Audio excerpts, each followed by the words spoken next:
கடைசி காலம் நெருங்கிடுதே, கர்த்தரின் வார்த்தை நிறைவேறுதே. கடைசி காலம் நெருங்கிடுதே, கர்த்தரின் வார்த்தை நிறைவேறுதே. மறுரூபமாகி மகிமையில் சேர மன்னவன் இயேசுவில் நிலைத்திருப்போம். மறுரூபமாகி மகிமையில் சேர மன்னவன் இயேசுவில் நிலைத்திருப்போம். கர்த்தருடைய பரிசுத்த நாமம் மகிமைப்படுவதாக. ஒவ்வொரு ஆண்டும் ஒரு முக்கியமான தலைப்பை வைத்து தான் நாம் இந்த முகாமை நடத்துவோம். ஒவ்வொரு ஆண்டும் எப்படியாவது ஒரு பாடலை எழுதணும்னு நானும் உட்காருவேன். ஒரு 4 வரி ஆண்டவர் கொடுப்பாரு, அப்படியே விட்டுருவேன். ஒரு முறை ஒரு கவி கொடுத்தாரு, அதுக்கப்புறம் அது டியூனும் சரியாக போடல, அப்படியே விட்டேன். இப்படி 6 மறுரூப முகாம் முடிஞ்சிச்சு. இந்த முறை கண்டிப்பாக எழுதி ஆகணும் அப்படின்னு உட்கார்ந்தோம். ஒரு நல்ல ஒரு பாடலை ஆண்டவர் கொடுத்தார். அதற்காக நான் கர்த்தரை ஸ்தோத்திரிக்கிறேன்.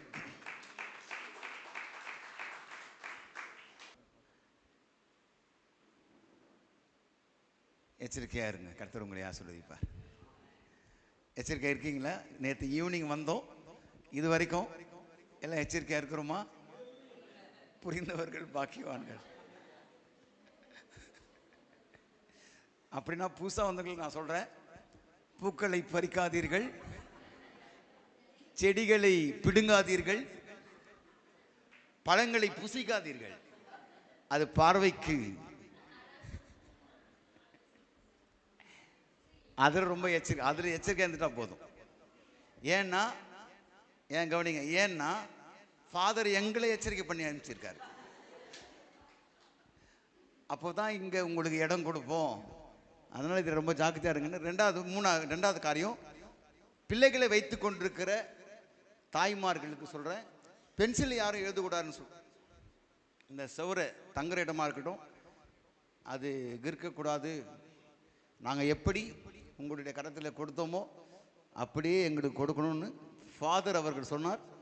அதுக்கு நான் ஒருத்தனந்தான் நீங்கள் போய் சொல்கிறாரு பாசன்னு சொல்லலாம். அதுக்கு ஒரு சாட்சி ஜோஷுவா கூட்டு வச்சுருக்கேன். ஆமேன். நாங்கள் 3 பேர் தான் வந்து பார்த்தோம். ஆகவே இதில் நீங்கள் கொஞ்சம் கவனமாக இருங்க. தலைப்புக்கு ஏற்ற போல் நடவுங்கள். கர்த்தர் உங்களை ஆசீர்வதிப்பார். மறுரூப முகாமினுடைய கருப்பொருள், தீம் மெசேஜ்.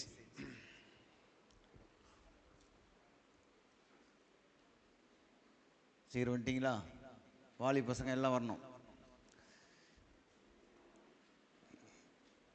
எல்லாம் செய்யலாம், ஆனால் இந்த தேவ வார்த்தைக்கு முக்கியம் கொடுப்பது தான் ரொம்ப முக்கியம். ஏன்னா எல்லாமே அழிந்து போகக்கூடிய ஒன்று. உலகத்தில் இருக்கக்கூடிய, என்ன பார்க்குறீங்களா? உலகத்தில் இருக்கக்கூடிய எல்லாமே அழிந்து போகக்கூடிய ஒன்று. ஆனால் தேவனுடைய வார்த்தையோ அழியாதது. அல்லேலூயா. நான் கூட ஒரு நாள் மறைஞ்சு போயிடுவேன், நீங்கள் கூட ஒரு நாள் செத்து போயிடுவீங்க.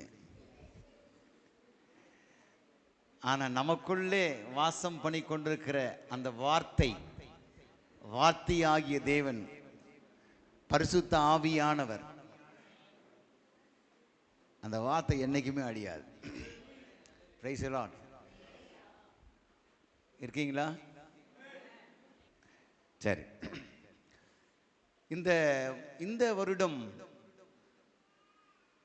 தலைப்பு எச்சரிக்கை.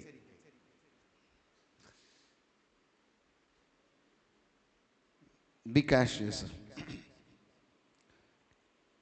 இது ரொம்ப முக்கியமான ஒரு காரியம். ஏன் அப்படின்னா, ஆண்டவர் தன்னுடைய இறைப்பணியை முடிக்கக்கூடிய தருணத்தில் இன்னும் சில நாட்கள் தான் இருக்க போகிறது. கவனிங்க, இன்னும் சில நாட்கள் தான் இருக்க போகிறது. ஆண்டவராகிய இயேசு நமக்காக அவர் மரிக்கப் போகிறார். அப்படிப்பட்ட ஒரு சூழ்நிலையில சீஷர்கள் இயேசுவினிடத்தில் வந்து தனித்து, அதுவும் வசனம் அழகா சொல்றது, தனித்து வந்து. அப்படின்னா தனித்து யார் வந்திருப்பா?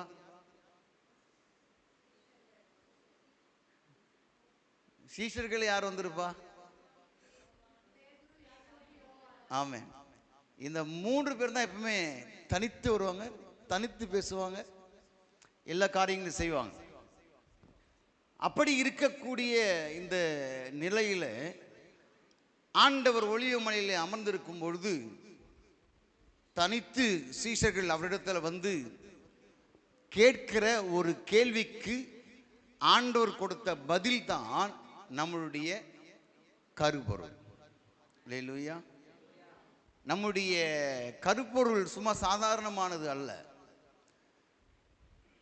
நம்மை போல சீஷர்கள் கேட்ட கேள்விக்கு உலகத்தை படைத்த ஆண்டவர் கொடுத்த பதில் தான் அந்த பதில். அதை தான் எச்சரிக்கை அப்படின்னு வாசிக்கலாம். மத்தேயு எழுதின சுவிசேஷ புத்தகம் 24ஆம் அதிகாரம் 1-4 வசனங்கள் வரைக்கும் நான் வாசிக்கிறேன், கவனிங்க.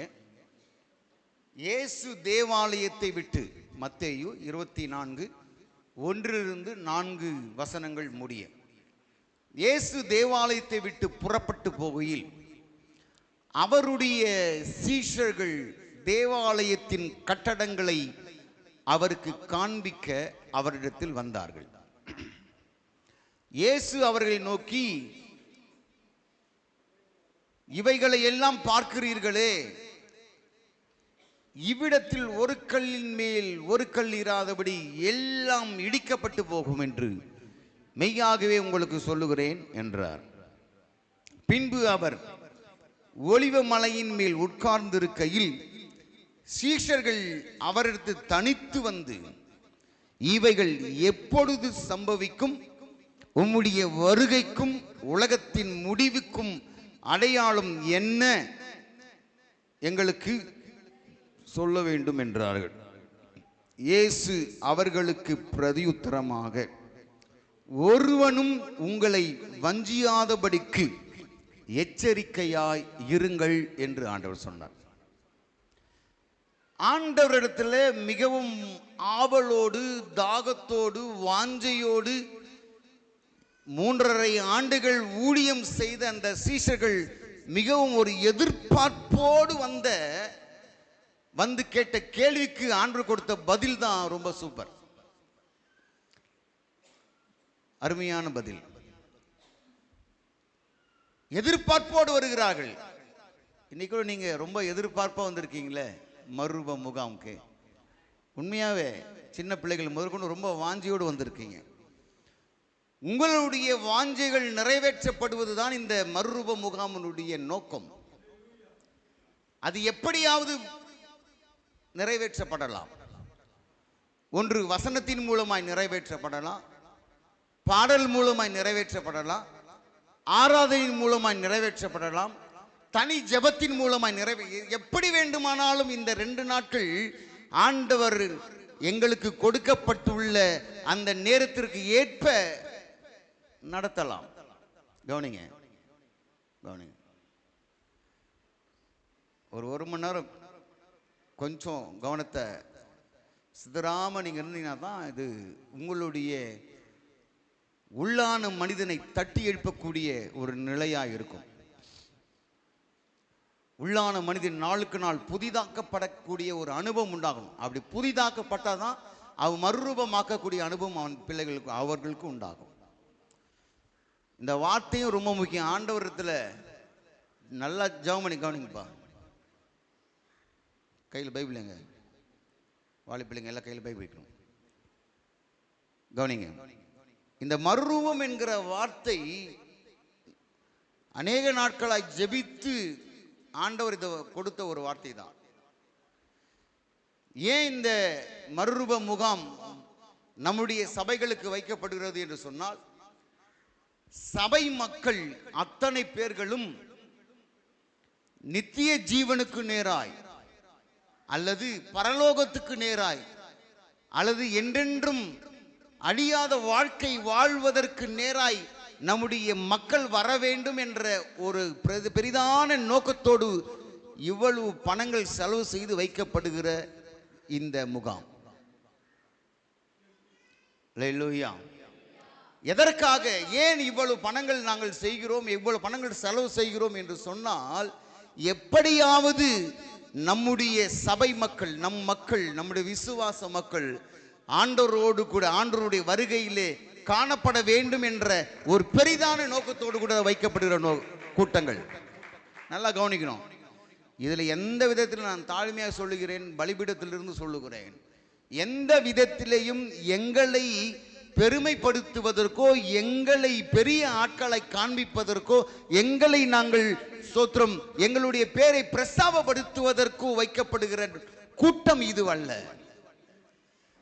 எங்களை மட்டாய் தாழ்த்தி எப்படியாவது ஆண்டவரே எங்களுடைய கரத்தில் கொடுக்கப்பட்டுள்ள இந்த ஆடுகளை சரியாய் மேய்த்து, வசனம் சொல்ல கரவல் ஆடுகளை மெதுவாய் நடத்தணுமா, எப்படி யார் யாரை மெதுவாய் நடத்த வேண்டுமோ, யார் யாரை கண்டிப்பாய் நடத்த வேண்டுமோ, யார் யாருக்கு என்ன ஆலோசனைகள் தேவைப்படுகிறதோ அந்த ஆலோசனைகளை தேவைகளை கொடுத்து அவர்கள் எப்படியாவது ஆண்டவரே உம்முடைய வருகைக்கு காணப்பட வேண்டும் என்ற ஒரு நோக்கத்தோடு செய்யப்படுகிற முகாம் தான் இந்த முகாம் என்பதை நீங்க முதலாவதாய் தெரிந்து கொள்ள வேண்டும்.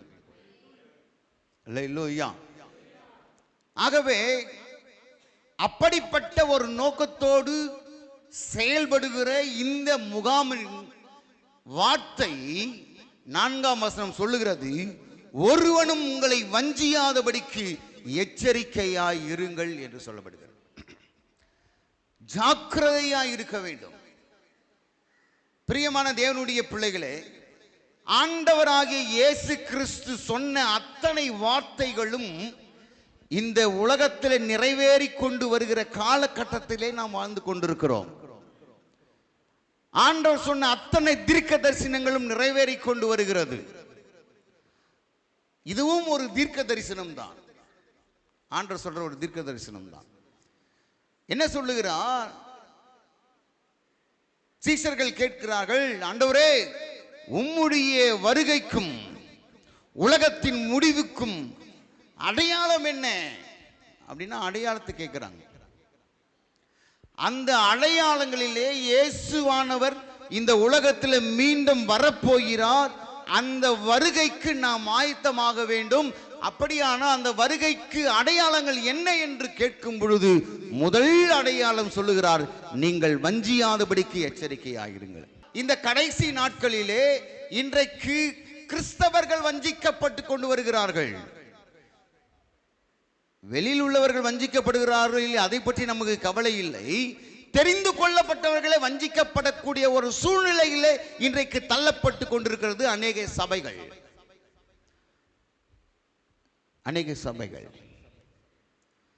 வஞ்சிக்கப்படுகிறோம். அப்போ வஞ்சித்தல் என்றால் என்ன? வஞ்சித்தல் என்றால் என்ன? ஏமாற்றப்படுதல். இன்னொரு விதத்தில் நான் சொல்லணும்னா கவனிங்க, ஏன் வஞ்சியாதபடிக்கு எச்சரிக்கையா இருங்கள் என்று சொன்னார் அப்படின்னா, அப்போ வஞ்சியாதபடி அப்போ நாம் எந்த விதத்திலேயும் மற்றவர்களால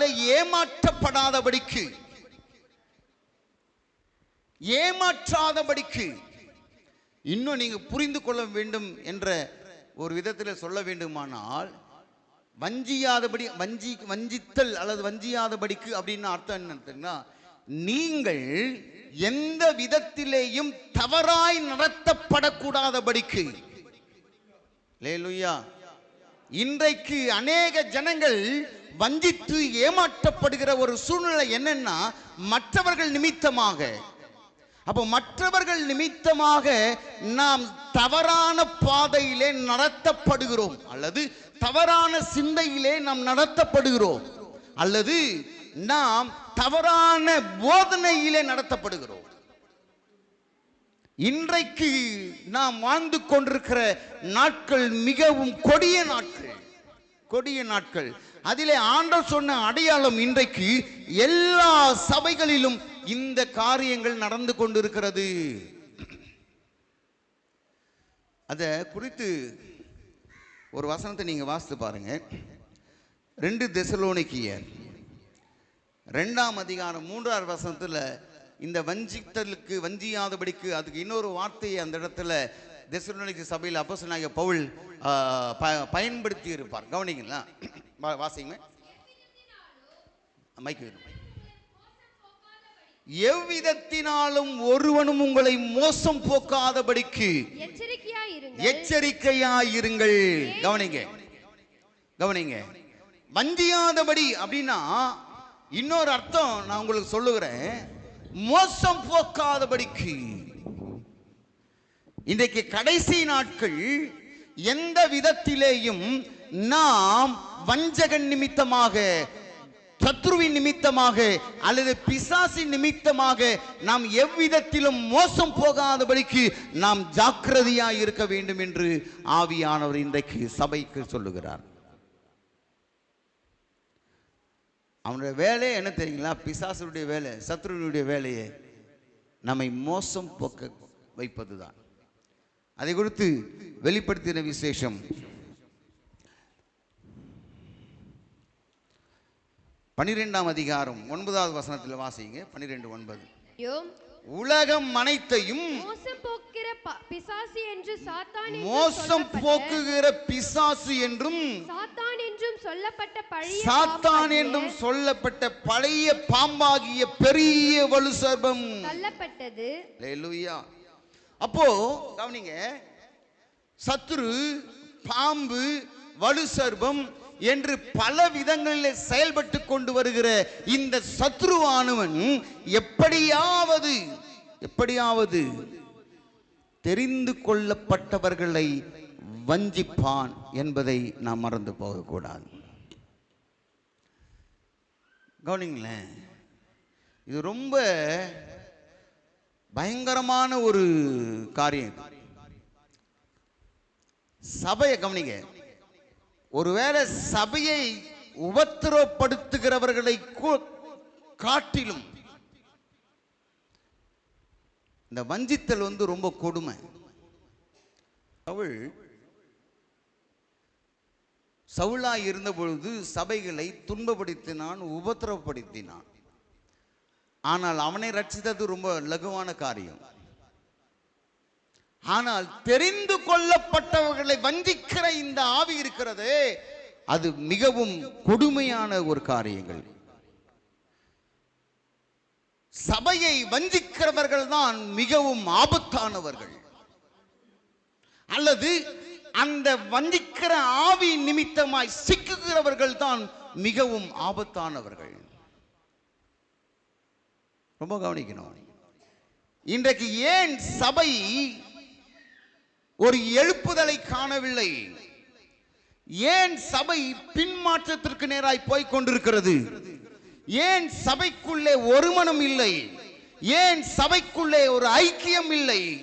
ஏன் பிரிவினைகள் உண்டாகிறது என்று சொன்னால், ஆண்டவர் சொன்னார், இது கடைசி நாட்கள் என்பதை நீங்க மறந்து போகாதீங்க. இது கடைசி நாட்கள். வஞ்சிக்கப்படுகிறோம். எவ்விதத்திலோ வஞ்சிக்கப்படுகிறோம். யார் மூலமா வஞ்சிக்கப்படுகிறோம்? என் அன்பு தேவனுடைய பிள்ளைகளே, நாம் இதற்கு ஜாக்கிரதையாக இருக்க வேண்டும் என்று ஆவியானவர் இந்த நாளிலே உங்களை பார்த்து சொல்லுகிறார். இந்த வஞ்சிக்கிற இந்த ஆவி இருக்கிறது, இதுதான் நம்மை பரலோகமாய் இருக்கக்கூடிய அந்த சூழ்நிலையே மாற்றி விடுகிறது. புரியும் நினைக்கிறேன் நான் உங்களுக்கு. நாம் சந்தோஷமா இருக்கணும், பரலோகத்தினுடைய அனுபவத்தை அனுபவித்துக் கொண்டிருக்கிறோம். ஆனால் அந்த பரலோகத்தின் அனுபவத்தை, இதுவும் ஒரு பரலோகத்தின் அனுபவம் தான். எத்தனை பேர் நம்புறீங்க? இதுவும் ஏன்னா இங்கே தேவ பிரசன்னம் அளவில்லாமல் இருக்கிறது. தேவனுடைய மகிமை இந்த இடத்துல இருக்கிறது. எல்லாவற்றிற்கும் மேலாக தேவ ஆவியானவர், பரிசுத்த ஆவியானவர், தூய ஆவியானவர் நம் நடுவிலே வாசம் பண்ணி கொண்டிருக்கிறார், நமக்குள்ளே வாசம் பண்ணி கொண்டிருக்கிறார். ஆகவே இந்த இடம் பரிசுத்தமான ஒரு இடம், பரிசுத்தமான ஒரு இடம். அப்படிப்பட்ட அந்த இடத்திலே தேவ பிரசன்னத்தை உணர்ந்து கொண்டிருக்கிற நம்முடைய சிந்தையிலே அந்த வஞ்சனைக்காரன் வந்து நம்முடைய சிந்தனையை கெடுத்து நாம் இந்த பரலோகத்தினுடைய பிரசன்னத்தை அனுபவிக்க கூடாதபடிக்கு நம்மை ஏமாற்றி விடுகிறான்,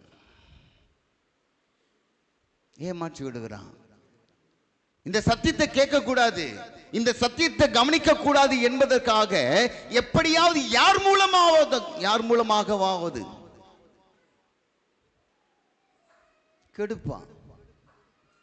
நீங்க தப்பா நினைக்காதீங்க, குழந்தை வச்சுக்கிறீங்கன்னு நான் சொல்றேன். நான் வளர்ந்த சபையில் எங்க பாஸ்டர்லாம் சொல்லுவாங்க தெரியுமா,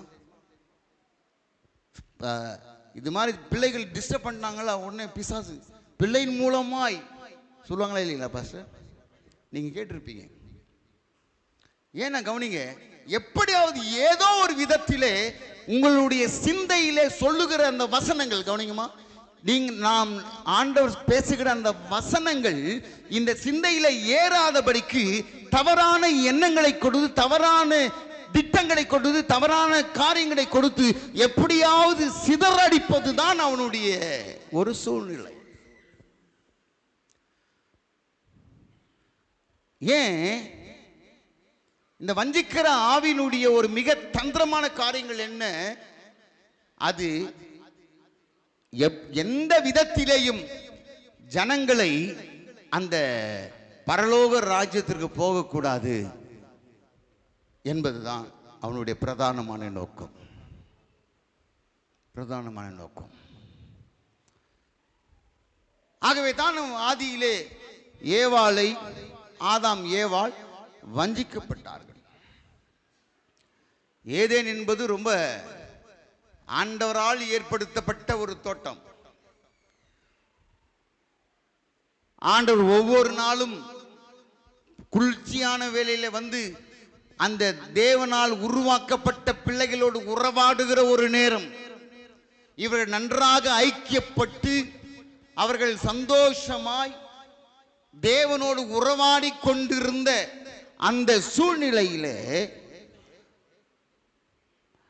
அப்படிப்பட்ட அந்த ஐக்கியத்தையே கெடுக்க நினைத்தவன் தான் இந்த சாத்தான். அவன் நினைத்த காரியங்களை ஜெயித்து முடித்து விட்டான்.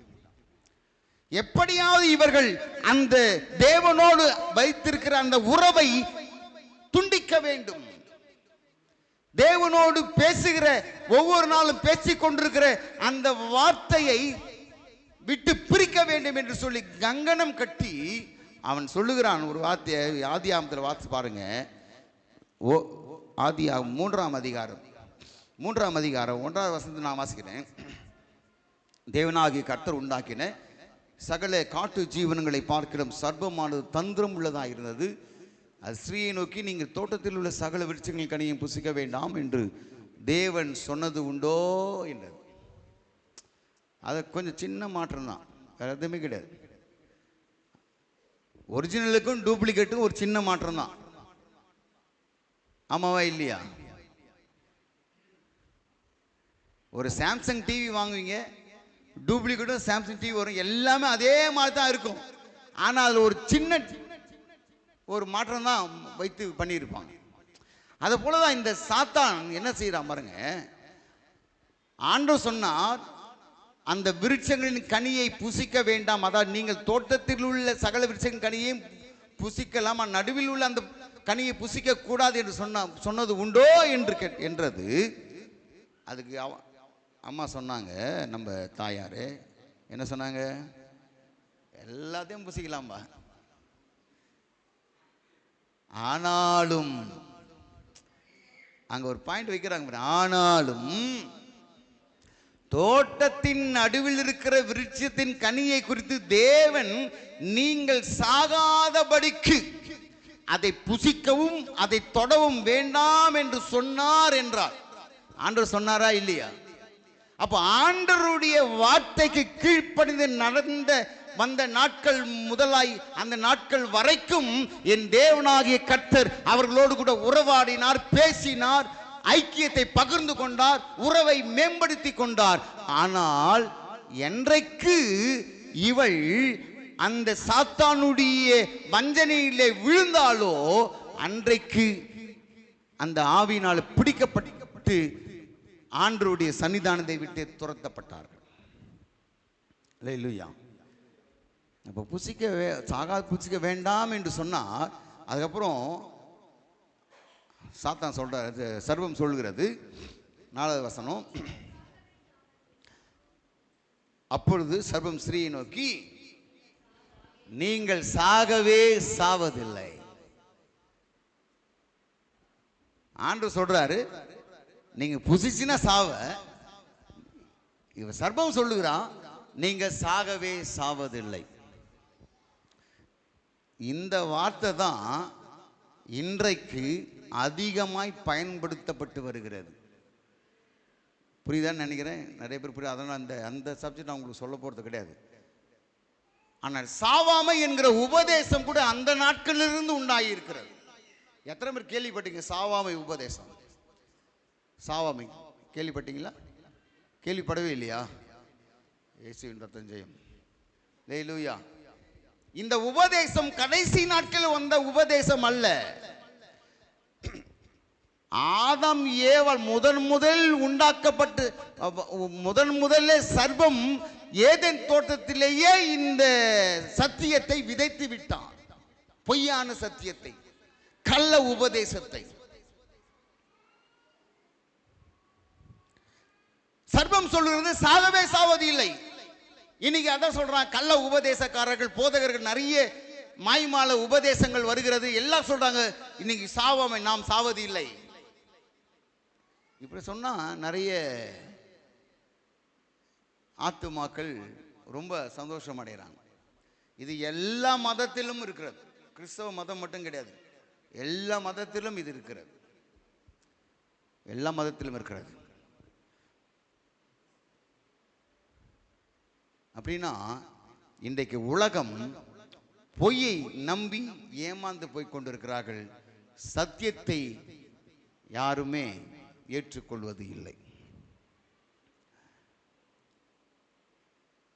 அன்பான தேவனுடைய பிள்ளைகளே, இன்னும் ஒரு காரியத்தை நான் சொல்லி, நாம் எதினாலே வஞ்சிக்கப்படுகிறோம், அந்த வஞ்சனையிலே நாம் எப்படி விழுகிறோம் என்கின்ற அந்த காரியங்களை குறித்து மாத்திரம் நான் சொல்லி கடந்து செல்ல விரும்புகிறேன்.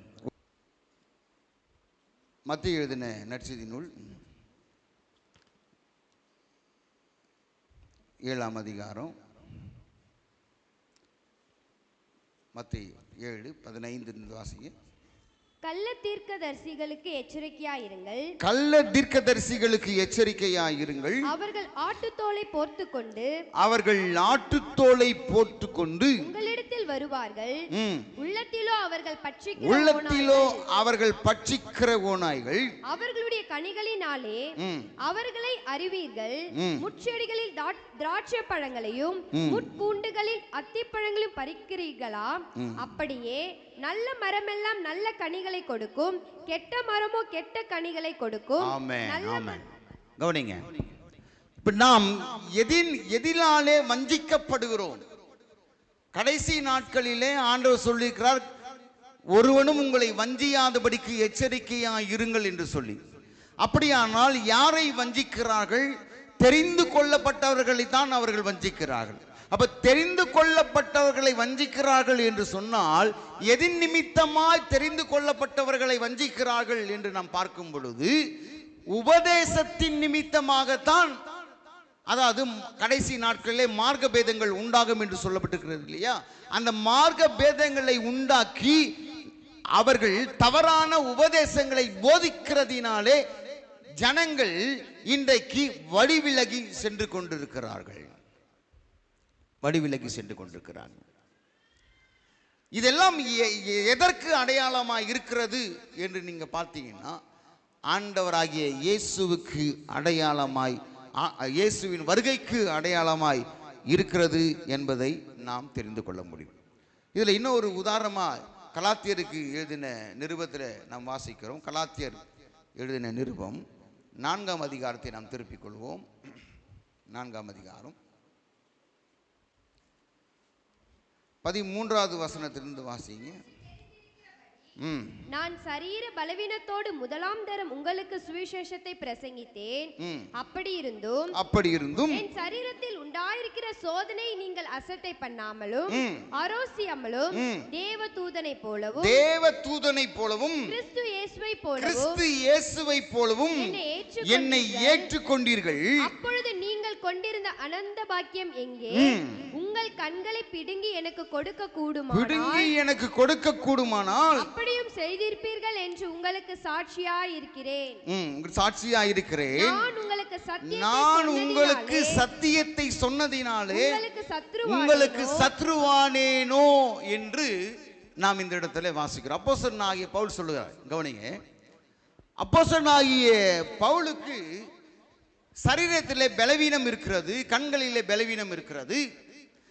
அந்த பலவீனத்தின் நிமித்தமாக, அந்த பலவீனத்தின் மத்தியிலேயும் ஆண்டவருக்காக தீவிரமான ஊழியத்தை செய்தவன் தான் இந்த அப்போஸ்தலனாகிய பவுல்.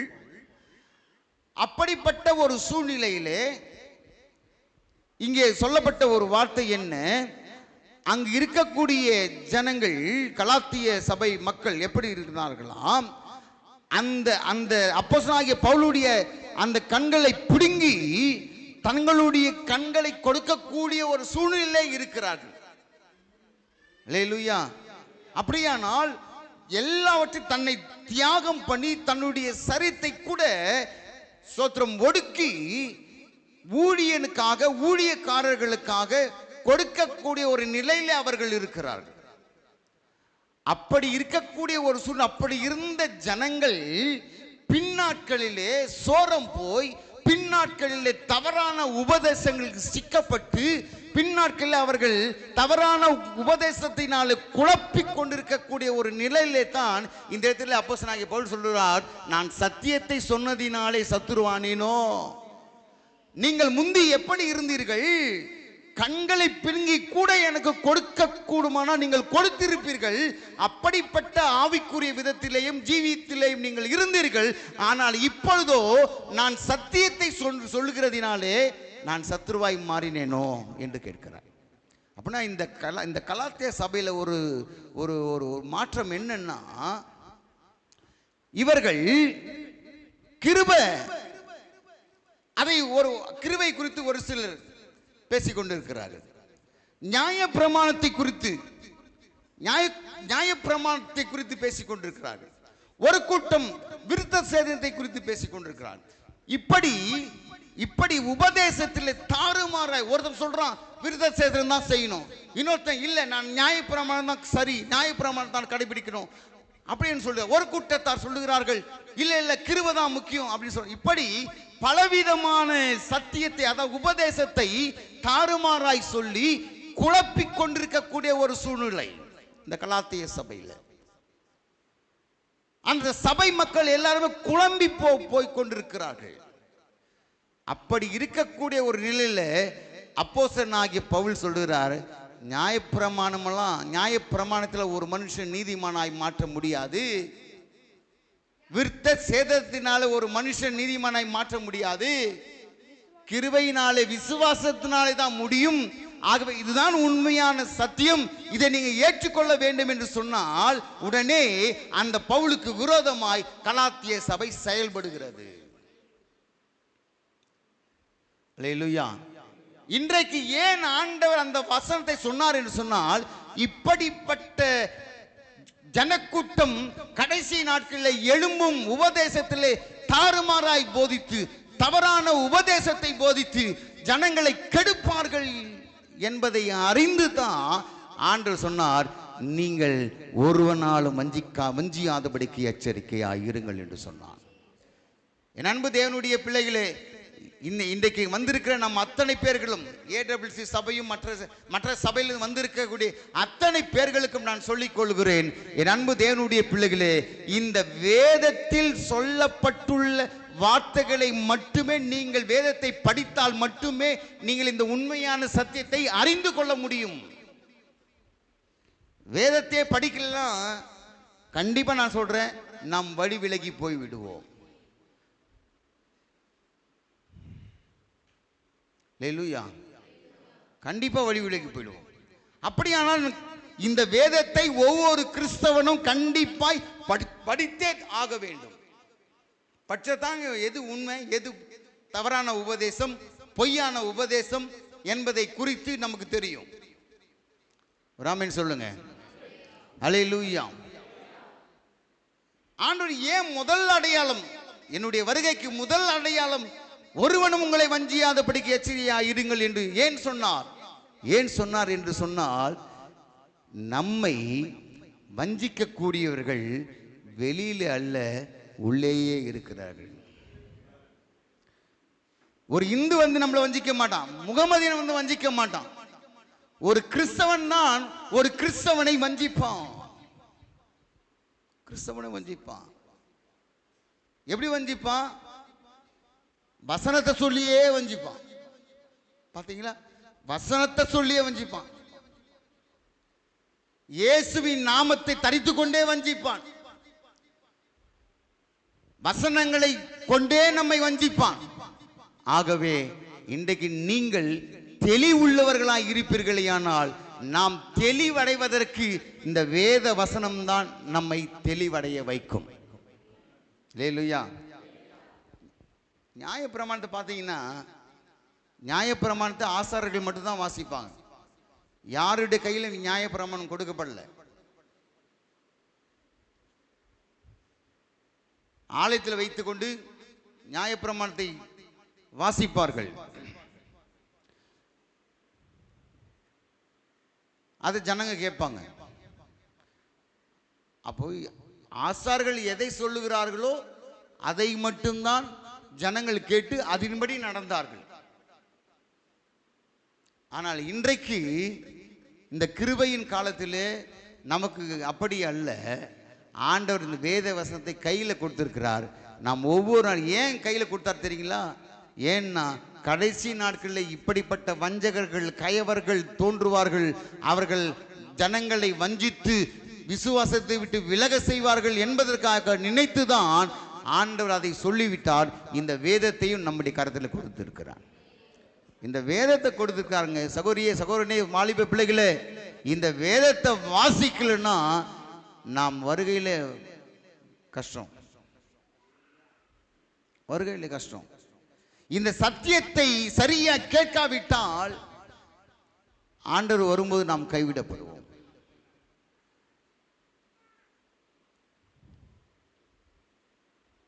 பிரியமானவர்களே, நீங்க ரொம்ப ஜாக்கிரதையா இருக்கணும். வசனத்தை நீங்க முக்கியப்படுத்தி வசனத்தின்படி நீங்கள் நடப்பீர்களேயானால் நீங்கள் பாக்கியவான்கள்.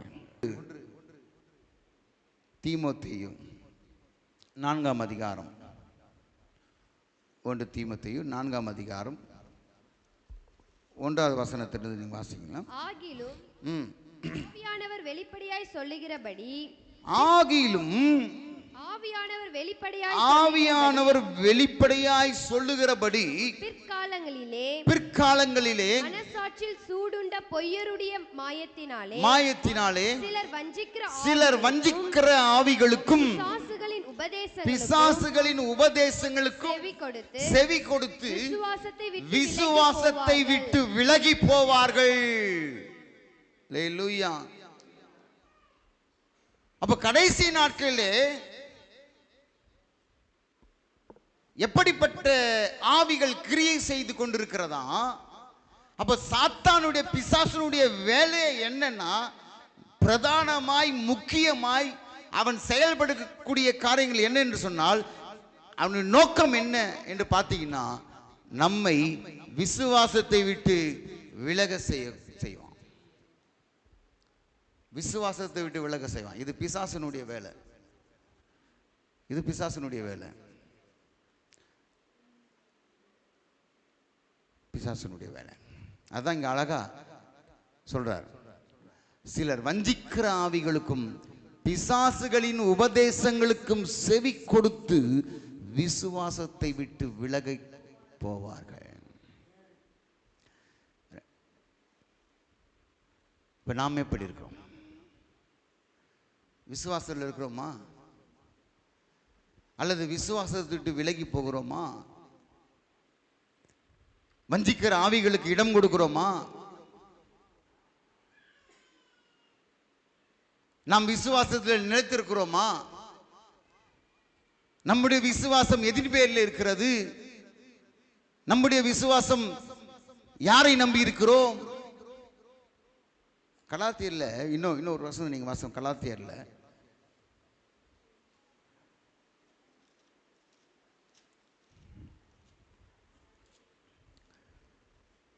3ஆம் அதிகாரம் முதல் வசனத்தை நான் வாசிக்கிறேன். புத்தி இல்லாத கலாத்தியரே, நீங்கள் சத்தியத்திற்கு கீழ்ப்படியாமற் போகத்தக்கதாக உங்களை மயக்கினவன் யார்? இயேசு கிறிஸ்து சிலுவையில் அறையப்பட்டவராக உங்கள் கண்களுக்கு முன் பிரத்யட்சமாய் உங்களுக்குள்ளே வெளிப்படுத்தப்பட்டிருந்தாரே. 2வது வசனம், ஒன்றை மாத்திரம் உள்ளத்தில் அறிய விரும்புகிறேன். நியாய பிரமாணத்தின் கிரியைகளினாலேயோ விசுவாச கேள்வினாலேயோ எதினாலே ஆவியை பெற்றீர்கள்? ஆவியிலே ஆரம்பம் பண்ணின நீங்கள் இப்பொழுது மாம்சத்தினாலே முடிவு பெற போகிறீர்களோ? இத்தனை புத்தியினரா? இத்தனை பாடுகளையும் வீணாய் பட்டீர்களோ? அவைகள் வீணாய் போயிற்றே. 5வது வசனம், அன்றியும் உங்களுக்கு ஆவி அளித்து உங்களுக்குள்ளே அற்புதங்களை நடப்பிக்கிறவர் அதை நியாய பிரமாணத்தின் கிரியைகளினாலேயோ விசுவாச கேள்வினாலேயோ எதினாலே செய்கிறார் என்று கேள்வி கேட்கிறார். கவனிங்க. அப்போ கடைசி நாட்களிலே நம்முடைய விசுவாசத்தை விலகி போகக்கூடிய காரியங்களை நயமாய் வஞ்சகமாய் நுழைத்து நம்மை எப்படியாவது விசுவாசத்தை விட்டு விலக வேண்டும் என்பது தான் பிசாசனுடைய திட்டம்.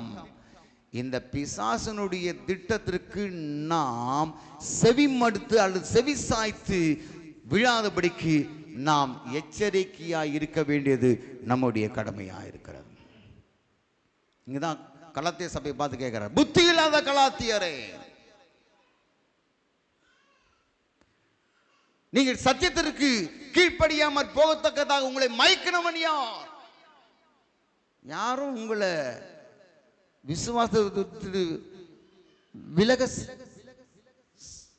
செய்யக்கூடாது.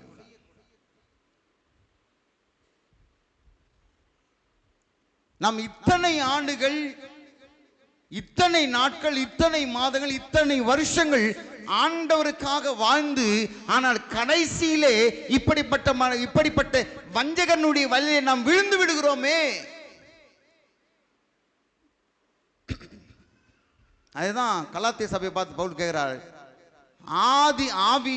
ஆவியிலே ஆரம்பம் பண்ணின நீங்கள். அப்போ நாம் ரட்சிக்கப்பட்ட புதுசிலே, நாம் ரட்சிக்கப்பட்ட அந்த பழைய காரியங்களில் இருந்த அந்த விசுவாசம் இன்றைக்கு இருக்கிறதா? ரட்சிக்கப்பட்ட பொழுது நமக்கு இருந்த அந்த உற்சாகம், நமக்கு இருந்த அந்த சபையினுடைய காரியங்கள், நமக்கு இருந்த ஆண்டவர் பேரில் இருந்த அந்த விசுவாசம் இன்றைக்கு இருக்கிறதா? ஏன் இன்றைக்கு இல்லை? ஆவியில் அப்படியே ஆதியில பார்த்தீங்கன்னா அபிஷேக நேரமும் அந்நிய பாஷையை பேசுவோம். ஆனால் இன்றைக்கு நம்முடைய நிலைமை எப்படி இருக்கிறது?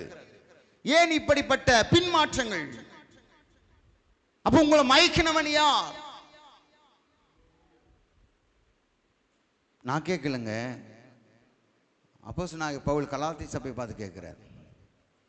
இன்றைக்கும் சபைகளிலே இப்படிப்பட்ட மயக்கக்கூடிய அந்த நிலை தான் இருக்கிறது.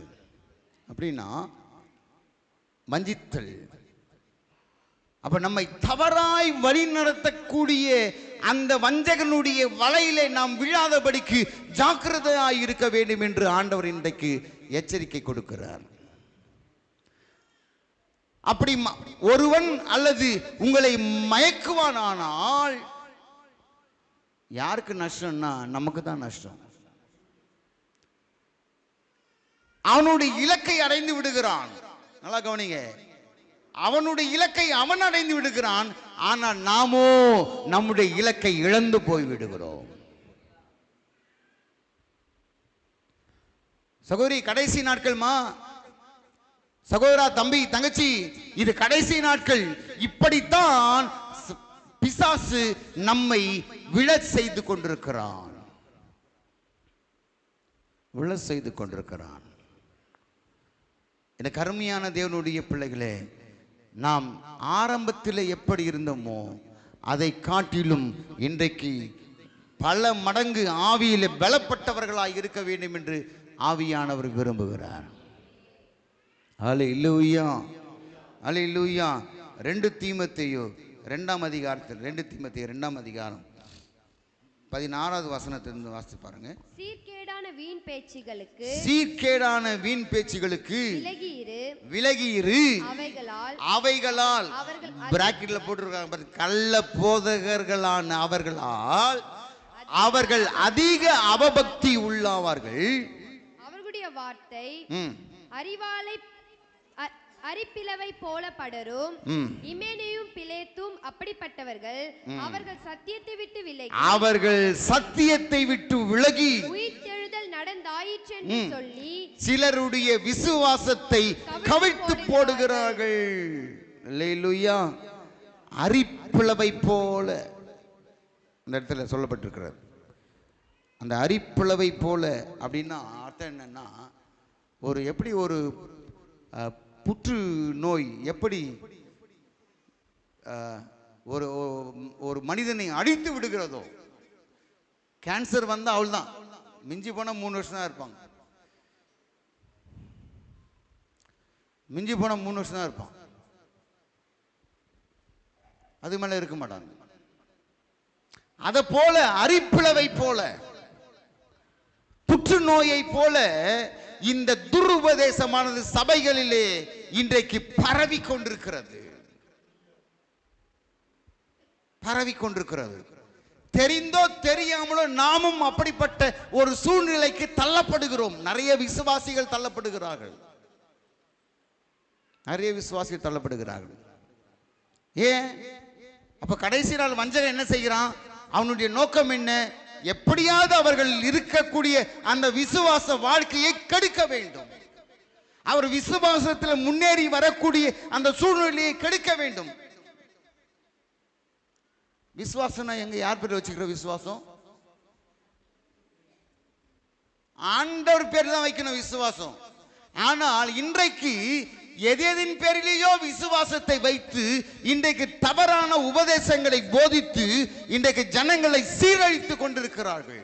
அதுதான் சொல்றாரு இங்க, கள்ள போதகர்களான.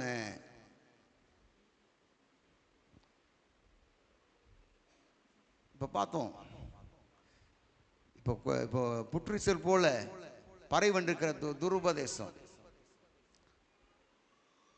அபிஷேக ஸ்ப்ரே, ஆண்டவர் பேரில் விசுவாசத்தை வைக்கிறதை தவிர்த்து இப்ப ஜனங்கள் எல்லாம் அதை வாங்கி வச்சுக்கிறாங்க வீட்டில். அபிஷேக ஸ்ப்ரே, விசுவாசம் எங்க எது திருப்பிட்டான் பிசாசு? அந்த அபிஷேக ஸ்ப்ரே மேல, தங்க சாவி மேல விசுவாசம் போயிடுச்சு. ஆண்டவரை விட்டு விட்டார்கள். உடன்படிக்கை பெட்டி, பங்காளர் திட்டம், இப்படி எல்லாம் அதன் மேல இவனுடைய போக்கஸ் எல்லாம், பிசாசுனுடைய போக்கஸ் எல்லாம் அந்த பொருட்கள் மேல தான் மாற்றி விட்டான். இப்ப ஆண்டவரை விட்டுட்டாங்க. அதுதான் இங்க தீமோத்தேயுல சொல்றாரு, 2 தீமோத்தேயுல, அவைகளால் கள்ள போதர்களான அவர்கள் அதிக அவபக்தி உள்ளவர்கள். அவர்களுடைய வார்த்தை அரிப்பிளவை போல படும். அப்ப புற்றிசல் போல இவைகள் எல்லாம் இன்றைக்கு தவறான உபதேசத்தை போதித்து அந்த அந்த அந்த ஃபோக்கஸ், அந்த விசுவாசிகள் அப்பெல்லாம் நாங்க வாழ்ந்த வாழ்க்கையெல்லாம் எங்க விசுவாசம், ஆண்டவர் மேல விசுவாசம், எங்க ஆண்டவர் விசுவாசம். இன்னைக்கு அதெல்லாம் விட்டுறாங்க. கட்சி மேல போயிடுச்சு விசுவாசம். ஜப எண்ணெய் மேல போயிடுச்சு விசுவாசம். இன்றைக்கு விசுவாசத்திலே விசுவாசிகள் நிலைத்து நிற்க முடியவில்லை. ஏன்னா சாத்தான் அழகா நயவஞ்சகமா அப்படியே திசை திருப்பிட்டான், கொஞ்சம் கொஞ்சமா திசை திருப்பிட்டான். இன்னைக்கு ஆண்டவரையே மறந்து விட்டோம். ஆண்டவர் பேரில் விசுவாசம் வைப்பது இல்லை. ஆண்டவர் சொன்னார், நீ விசுவாசித்தால் தேவனுடைய மகிமையை காண்பார். அல்லேலூயா. அப்ப நம்முடைய விசுவாசம் யார் பேரில் இருக்கிறது? எதின் பேரில் இருக்கிறது? ஒரு பொருள் பேரில் இருக்கிறதா, அல்லது நமக்காக ஜீவனை கொடுத்த ஜீவன் உள்ள தேவனுடைய இயேசு கிறிஸ்துவின் பேரில் இருக்கிறதா? இதைத்தான் ஆண்டவர் என்றைக்கோ 2000 ஆண்டுகளுக்கு முன்பதாக சொல்லிவிட்டார், நீங்கள் ஒருவனும் உங்களை வஞ்சியாதபடிக்கு எச்சரிக்கையாயிருங்கள் என்று சொல்லி. அவர்கள் உங்கள் விசுவாசத்தை விட்டு விலக செய்வார்கள், விலக செய்வார்கள். நம்முடைய நம்பிக்கை எதின் பேரில் இருக்கிறது? ஆண்டவர் பேரிலா, உலகத்தின் பேரிலா? ஆண்டவர் பேரிலா, உலக பிரகாரமான காரியத்தின் பேரிலா? ஆமென், ஹல்லேலூயா. கவனிங்கம்மா, கவனிங்க. எனக்கு அன்பான தேவனுடைய பிள்ளைகளே, ஒரு வசனத்தை நீங்க வாசித்து பாருங்க. அப்போஸ்தலர் நடபடிகள் 10ஆம் அதிகாரம். அப்போஸ்தலர் நடபடிகள் 10வது அதிகாரம் 43வது வசனம் வாசித்து பாருங்க. அவரை விசுவாசிக்கிறவன் எவனோ அவன் அவருடைய நாமத்தினாலே பாவ மன்னிப்பை பெறுவான் என்று தீர்க்கதரிசிகள் எல்லாரும் அவரை குறித்தே சாட்சி கொடுக்கிறார்கள் என்றான். அல்லேலூயா. அப்போ ஆண்டவரை விசுவாசிக்கணும். நம்முடைய விசுவாசம் ஆண்டவர் பேரில் இருக்கணும். ஆனா ஆண்டவர் பேரில் இருக்கக்கூடிய அந்த விசுவாசத்தை விட்டு வடிவிலக செய்வது இது சத்துருனுடைய போதனை, வஞ்சனையான காரியங்கள். இதெல்லாம் இன்னும் நிறைய காரியங்களை சொல்லலாம். இதுல ஸ்தோத்திரம். 1 தீமோத்தேயு 4ஆம் அதிகாரம் திருப்பிக் கொள்ளுங்க. மறுபடியும் 4ஆம் அதிகாரம் திருப்பிக் கொள்ளுங்க. 1 தீமோத்தேயு 4ஆம் அதிகாரம்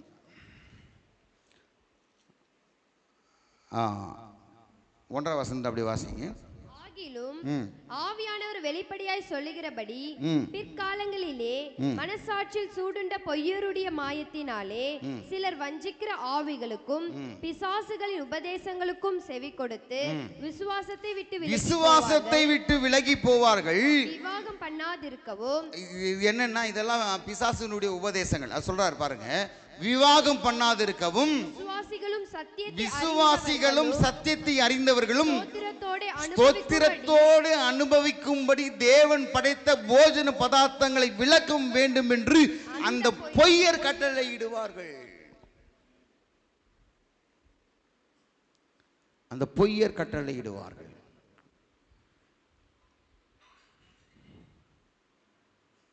அப்படின்னா ஆண்டவர் விவாகம் யாவருக்குள்ளும் கனமுள்ளது என்று ஆண்டவர் அந்த விவாகத்தை கனமுள்ளதாய் மாற்றினார். ஆனா பொய்யர் என்ன சொல்றாங்க? விவாகம் பண்ணக்கூடாதுன்னு சொல்றாங்க. அல்லேலூயா. இதெல்லாம் நிறைய காரியங்கள் போவோம். ஆனா நாம டான் பாஸ்கோல வச்சிருக்கோம்.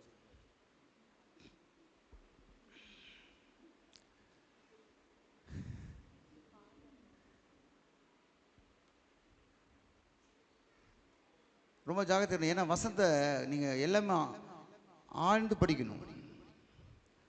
அவங்க சொல்கிறாங்க. அதுக்கப்புறம் போஜனம் நம்ம சாப்பிட்றோம் பார்த்தீங்களா, போஜனம் கூட எல்லாமே சோத்திரத்தோடு புதுசாக எல்லாமே அது ஆசீர்வாதமாக தான் இருக்கும். அதுக்கு கூட இவர்கள் என்ன சொல்றாங்க? புலால் உண்ணக்கூடாது சொல்கிறாங்களா இல்லையா? அந்த புலால் உணவு எதுக்கு, ஏன் அதை சாப்பிடக்கூடாதுன்னு சொல்கிறாங்க? புலால் உணவு அதான் ஏன் உணவு, அந்த கவுச்சி. இப்போ புரட்டாசி மாதம் நிறைய பேர் கடை ரொம்ப டல்லாக இருக்குது.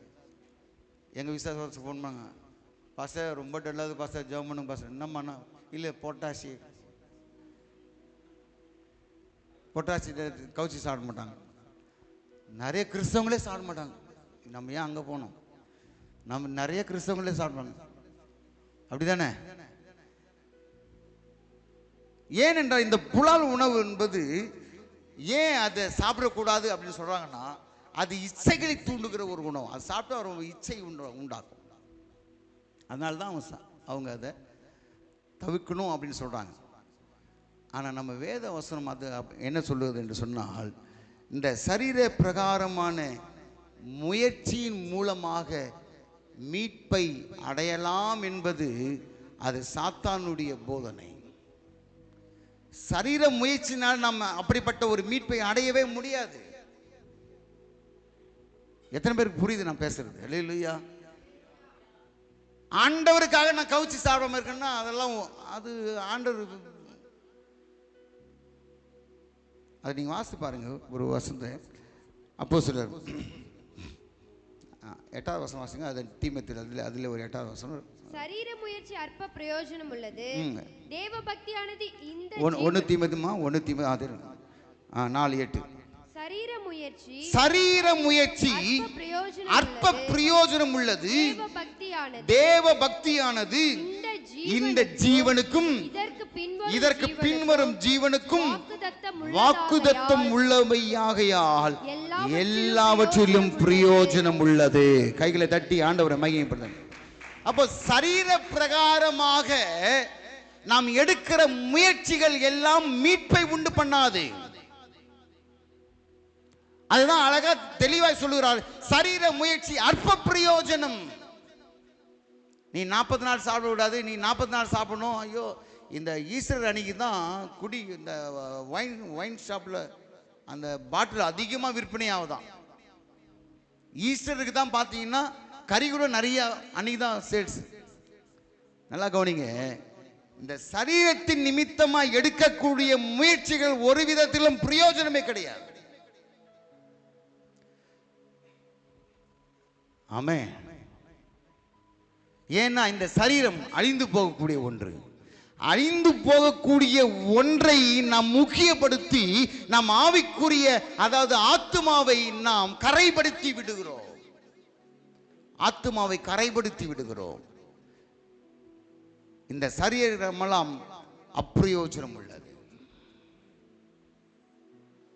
அன்பான தேவனுடைய ஜனமே, தேவனுடைய பிள்ளைகளே, ஒரு உதாரணமாக ஒன்று மட்டும் நான் சொல்லி நான் கடந்து செல்ல விரும்புகிறேன். அப்போஸ்தலர் நடவடிக்கைகளில் 10வது அதிகாரம்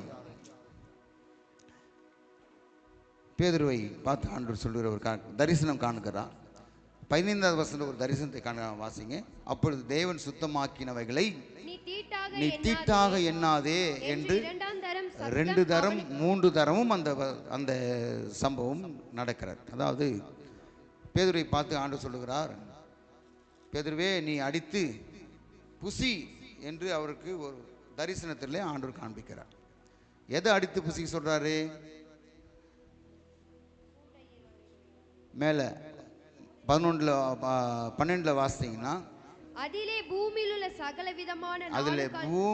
சகல விதமான 4 கால் ஜீவன், காட்டு மிருகங்கள், ஊரும் பிராணிகள், ஆகாயத்து பறவைகளும், அப்படின்னா 2 கால் 4 கால் எல்லாமே சாப்பிடணும். ஆமென். 2 கால் 4 கால், ஒரு கால்லாம் இல்லை. வேற கொக்கு மட்டும் நீங்க அடிச்சு சாப்பிடுன்னு நினைக்காதீங்க. 2 கால் 4 கால் எல்லாத்தையும் அடிச்சு பூசிட்டார். இப்ப பேதுருக்கு அந்த தரிசனத்தை ஆண்டவர் கொடுத்துட்டார். நீ அடிச்சு பூசி அப்படின்றார். ஆனா இவனோ நான் சாப்பிட மாட்டேன், இது யூதனானுக்கு விளக்கப்பட்டிருக்கிறதுன்னு சொல்றார். அப்ப மீண்டும் அதே தரிசனத்தை கொடுக்கிறார். 3 முறையும் சொல்லும்போது தான் அவன் இதை குறித்து யோசித்துக் கொண்டிருக்கிறான். அப்போ ஆண்டவர் அப்பதான் சொல்றாரு, என்ன சொல்றாராம் 15வது வசனத்துல, அப்பொழுது தேவன் சுத்தமாக்கினதை நீ தீட்டாக எண்ணாதே. ஒரு காரியத்தை ஆண்டவர் சுத்தமாக்கி இதை நீ சாப்பிடுன்னு சொன்னார்னா அப்படியே நீங்க செய்யணும். இதுக்கு ஒரு பாரம்பரியமோ இதுக்கு ஒரு காரியங்களோ நீங்க செய்யவே கூடாது. உடனே அப்பதான் 28வது வசனத்துல அவர் சொல்லுகிறார், வாசிங்க. அந்நிய ஜாதியனோட கலந்து அவனிடத்தில் போக்குவரவாய் இருப்பது யூதனானவனுக்கு விலக்கப்பட்டிருக்கிறது என்று நீங்கள் அறிந்திருக்கிறீர்கள். அப்படி இருந்தும் எந்த மனுஷனும் தீட்டுள்ளவன் என்றும் அசுத்தன் என்றும் நான் சொல்லாதபடிக்கு தேவன் எனக்கு காண்பித்திருக்கிறார். அல்லேலூயா. தேவன் பட்சபாதம் உள்ளவர் அல்லவே. இந்த தரிசனம் ஏன் காண்பித்தாரு அப்படின்னா, ஒரு யூதன் புறஜாதியான இடத்துல போய் எந்த விதத்திலையும் சம்பந்தமோ அது உறவோ வைத்து கொள்ள மாட்டான். அது யூதனானவனுக்கு விளக்கப்பட்டிருந்தது. இந்த கொர்நேலியோ புறஜாதியான்.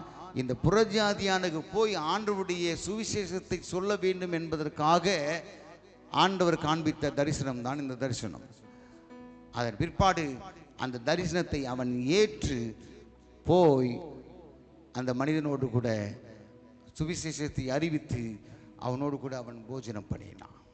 அல்லேலூயா. நல்லா கவனிங்க. எதுக்காக நான் சொல்றேன்னா, தேவன் ஒரு பொருளை சுத்தமாக்கினால் நாம் அதை தீட்டு என்று சொல்லி ஒதுக்காதபடிக்கு நாம் ஸ்தோத்திரத்தோடு எல்லா காரியங்களையும் செய்வோமானால் ஆண்டவர் அதில் பிரியப்படுகிறவராயிருக்கிறார். அல்லேலூயா, அல்லேலூயா. ஆக இப்படி பல காரியங்கள், உபதேச தாறுமாறுகள் இன்றைக்கு சபைகளிலே பரவிக்கொண்டிருக்கக்கூடிய ஒரு சூழ்நிலை.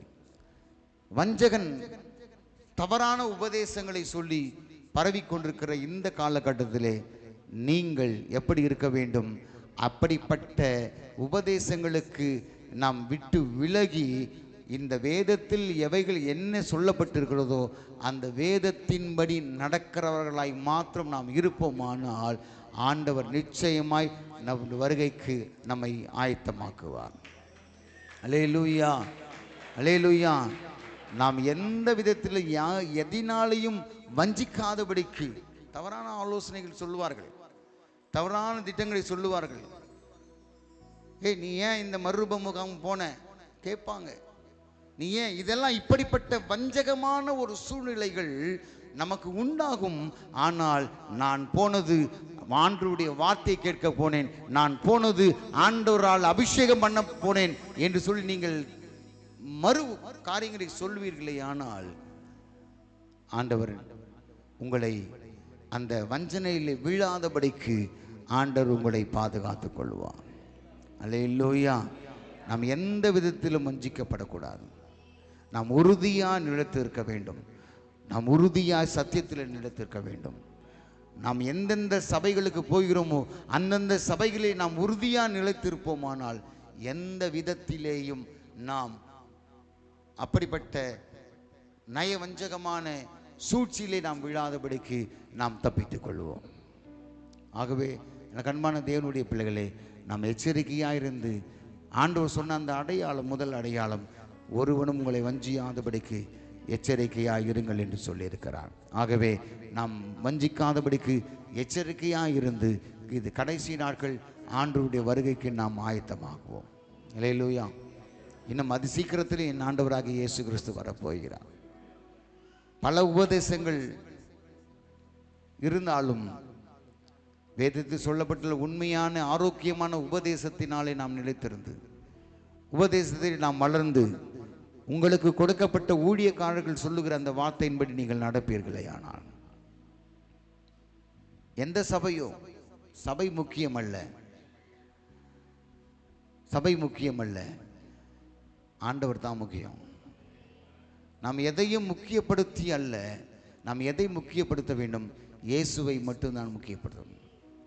அல்லேலூயா. இயேசுவை மட்டும்தான் முக்கியப்படுத்தணும். நாம் அந்த விசுவாசத்திலே நாம் நிலைத்திருக்க வேண்டும். விசுவாசத்திலே நாம் நிலைத்திருப்போமானால் தேவன் அதி சீக்கிரத்தில் வரப்போகிறார். அவரை சந்திக்க நாம் ஆயத்தமாகுவோம். அல்லேலூயா. நாம் ஆயத்தப்படுத்துவோம். நம்மோடு கூட இருக்கக்கூடிய ஒரு கூட்டத்தையும் நாம் ஆயத்தப்படுத்துவோம். இப்படிப்பட்ட சூழ்ச்சிகளிலே நாம் சிக்கிக்கொள்ளாதபடிக்கு நாம் ஜாக்கிரதையாயிருந்து கர்த்தருடைய நாமத்தை நாம் உயர்த்துவோம். அல்லேலூயா. நாம் எவ்விதத்திலையும் வஞ்சிக்கப்படாதபடிக்கு நாம் ஜாக்கிரதையாக இருப்போம். நாம் ஜாக்கிரதை, எச்சரிக்கையாயிருங்கள் என்று தேவனுடைய வார்த்தை சொல்லுகிறது. ஏன் வஞ்சியாதபடி எச்சரிக்கையாயிருங்கள் என்று ஆண்டவர் சொன்னார். வஞ்சிக்கிறவன் தெரிந்து கொள்ளப்பட்டவர்களை வஞ்சித்துக் கொண்டிருக்கிறான். தெரிந்து கொள்ளப்பட்டவர்கள் என்றால் யார்? அவர்கள்தான் பிரித்தெடுக்கப்பட்டவர்கள், வேறு பிரிக்கப்பட்டவர்கள். அந்த பிரித்தெடுக்கப்பட்டவர்களையே வஞ்சிக்கக்கூடிய ஒரு சூழ்நிலையிலே தான் நாம் இருந்து கொண்டிருக்கிறோம். விசுவாசத்தை விட்டு விலகக்கூடிய ஒரு சூழ்நிலை. ஆண்டவர் சொல்லாததையெல்லாம் செய்து கொண்டிருக்கக்கூடிய ஒரு சூழ்நிலை. அந்த சூழ்நிலையில் எல்லாம் மாறி ஆண்டவருடைய வார்த்தைக்கு மாத்திரம் நாம் கீழ்ப்படிந்து ஆண்டவருடைய சத்தியத்தை நாம் மேய்ந்து கொண்டு சத்தியத்திலே நாம் உறுதியாய் நிலைத்திருப்போம். உறுதியாய் நிலைத்திருப்போம். ஆண்டவருடைய நாள் மிக சமீபமாக இருக்கிறது. வருகை குறித்து பல தவறான உபதேசங்கள் போதித்து கொண்டு வரக்கூடிய இந்த காலகட்டத்தில் நாம் ஜாக்கிரதையாயிருந்து தேவனுடைய வசனம் எது சொல்லுகிறதோ அதை மாத்திரமே நாம் கடைபிடித்து அதிலே நாம் நிலைத்திருப்போம்.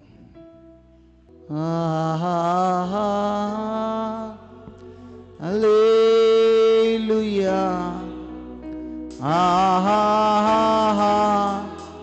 அல்லேலூயா, அல்லேலூயா, அல்லேலூயா.